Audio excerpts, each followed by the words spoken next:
The original film was shot between October 1961 and closure in April 1962. We begin at Mould Station, where a Stania 264 tank is about to leave with a two-coach non-corridor set.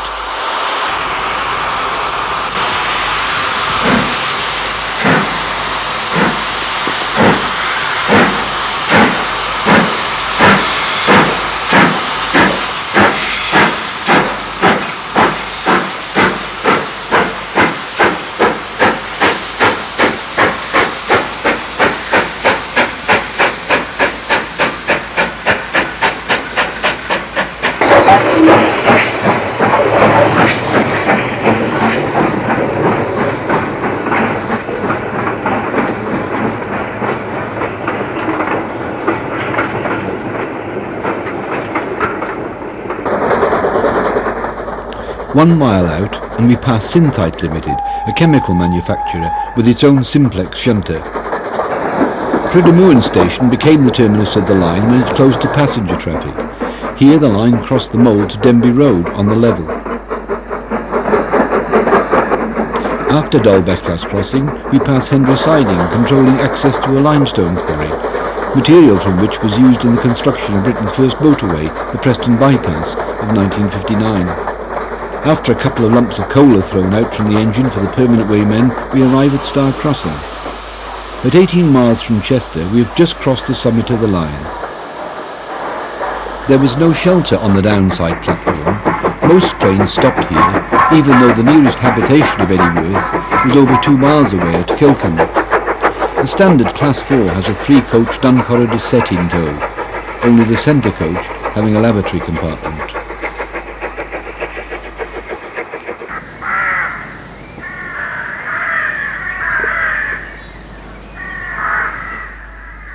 The level crossing gates were hand-operated, a 2-lever frame controlling the up and down signals.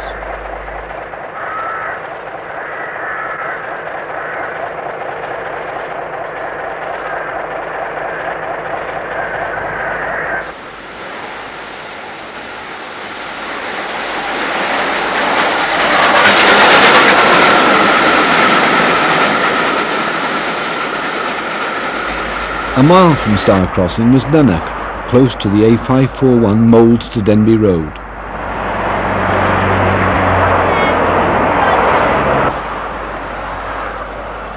A Saturday lunchtime train arrives at Nanuk from Mould.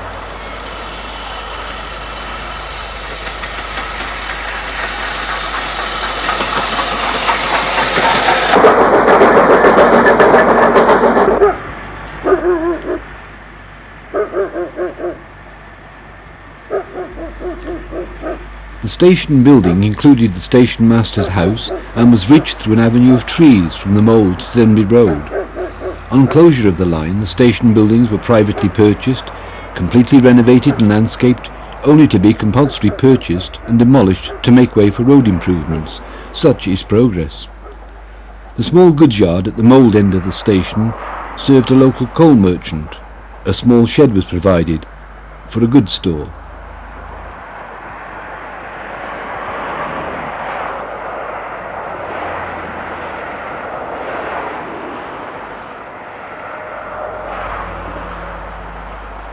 The lunchtime train waits hopefully for custom before departing for Denby.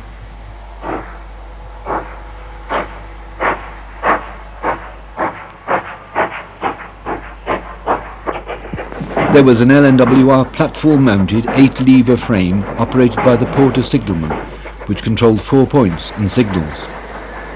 As a standard Class 2 arrives with a Denby train, we see the siding branching off into the cattle dock.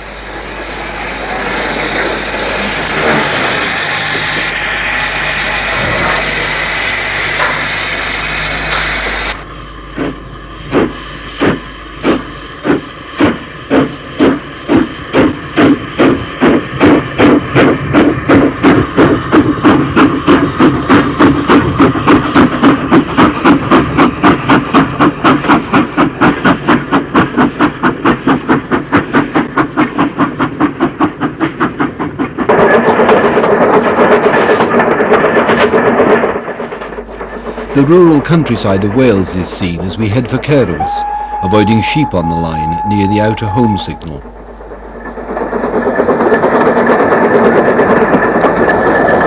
A Class 2 arrives past the one-time ironworks.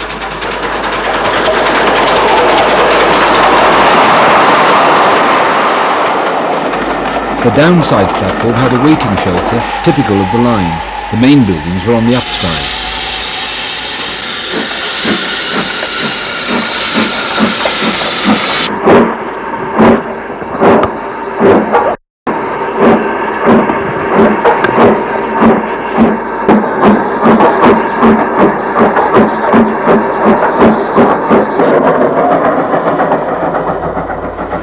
A Denby-bound train is seen from the siding on the upside, with a crane used for loading timber from a yard here and still in business today, albeit transport is by road now.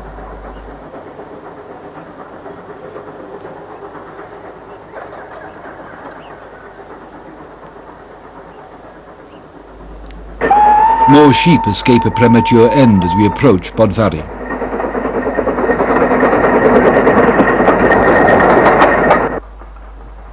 Bodvarry was 3.5 miles from Denby and opened in September 1869. A train for Denby arrives under the road bridge, which was removed for road improvements in the 1970s. The token for Denby is given up.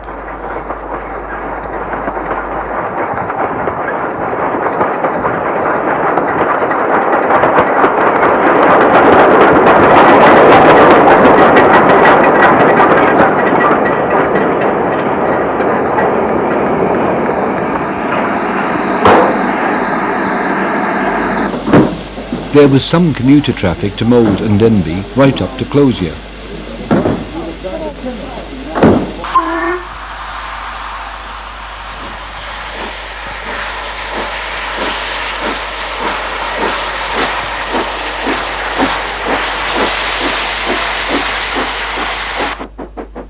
The porter signalman goes to the up platform where an 8-lever LNWR frame was situated, illuminated when necessary by an oil lamp. The single-line token instrument for Denby was in the station office.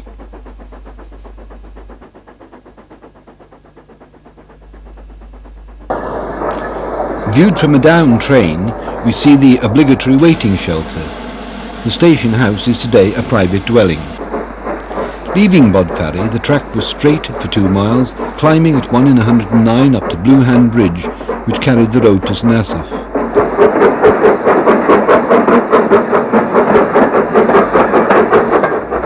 One of Mold Junction's sheds at 4Fs heads for Denby under the bridge. The line had been singled in 1957, leaving the up line in situ.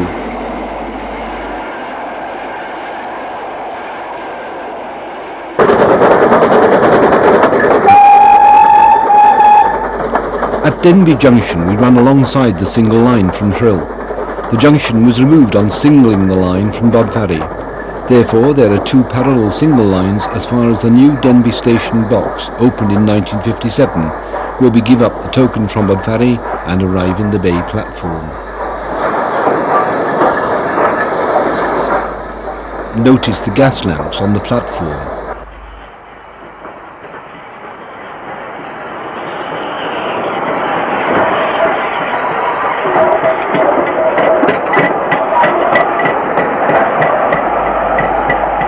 A 264 tank arrives at the main platform used for trains to Ruthin.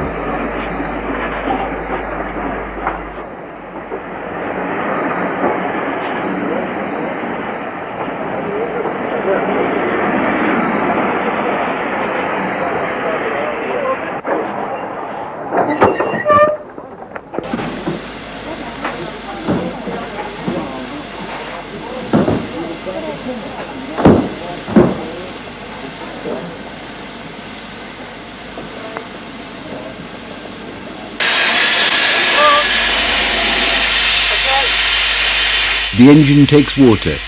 Behind the column was Denby No. 2 signal box, in use until 1957.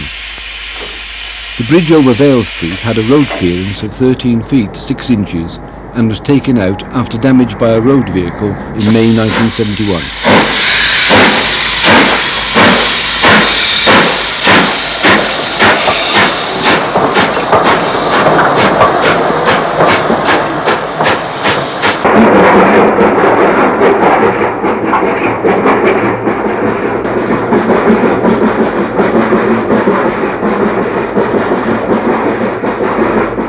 We continue to Ruthin via Llanrhaeadr and Rheol. Rheol station was 5 miles from Denby. It lost its passenger traffic in 1962. We arrive at Ruthin with a reasonably sized goodyard, the area now covered by a craft centre, although the yard crane survives, preserved in situ there.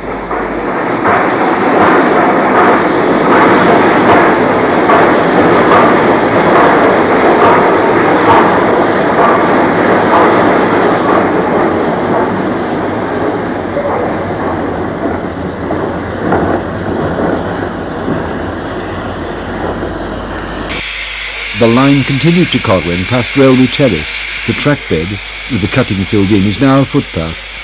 This section closed to all traffic in 1962, having lost its local services in 1953. We returned to Denby and Mould along this former Denby, Ruthin and Corwen line, absorbed by the LNWR in 1879.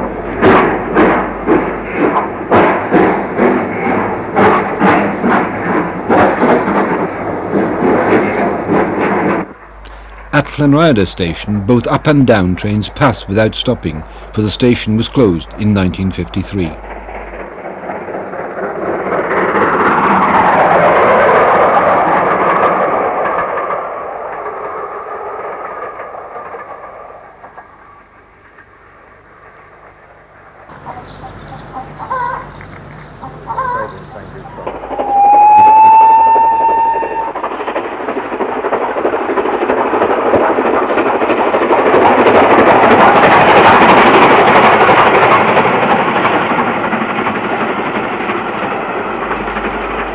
A crossing keeper was still employed, however, for the minor road from Pentre Llanrhaeadr to Llandurnog and Llanynis.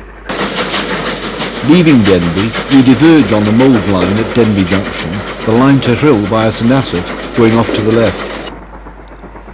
A freight train from Mould is followed by a passenger train from Denby, curving away towards Bodfari.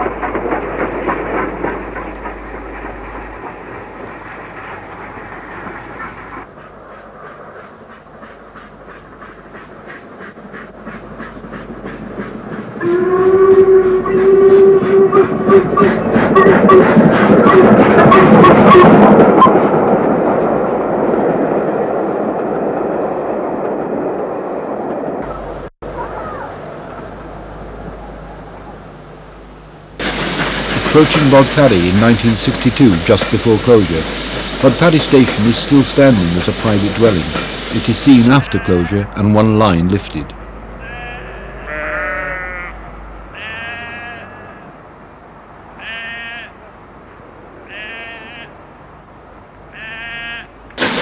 Next station is Caerwys, where a Denby-bound train is passed.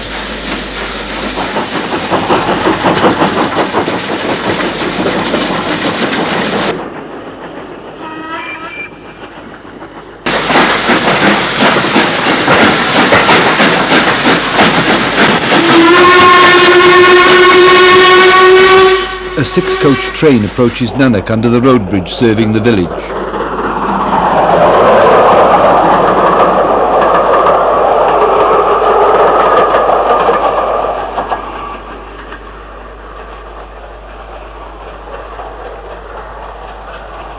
The view from the bridge shows the A541 road to Mould.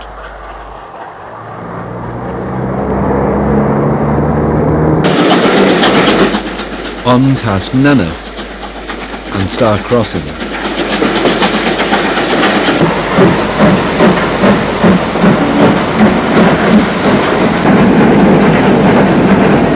We are bound for Chester, passing Henry Sidings. After Mould, we are on the original Mould Railway Company line to Saltney Ferry, opened in 1849 and absorbed by the LNWR in 1858.